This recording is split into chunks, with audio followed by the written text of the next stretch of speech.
4-1. Indoors or out, players admit pickleball is noisy. People who live near outdoor pickleball courts tell us the noise of paddles hitting plastic balls for hours on end can be maddening. A woman who lives by the Kittery courts, who works nights at a hospital, says she can't sleep during the day when they're playing. She does have a point. It's a loud game. No question about it. Pickleball director Jim White says the outdoor pickleball courts were built on a basketball court, which made the project more affordable. But the courts are steps away from at least 5 homes. Should the courts be moved? No. It would be too expensive.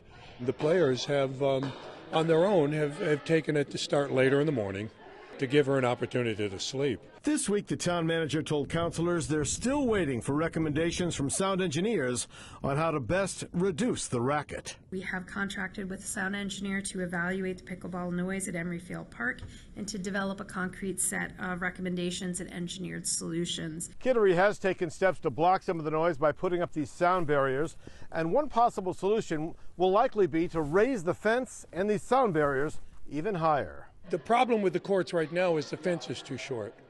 Had they raised the fence to a standard 10 or 12 feet and put the sound baffling on it like they've done on the short fence, 2 things would happen. 1, the ball wouldn't go in her yard, and 2, it would quiet the game down. Pickleball players who enjoy playing outdoors hope a solution can be found. I do feel for them, but I'm hoping instead of causing problems, we can all get to a solution. Yeah, we do feel for her.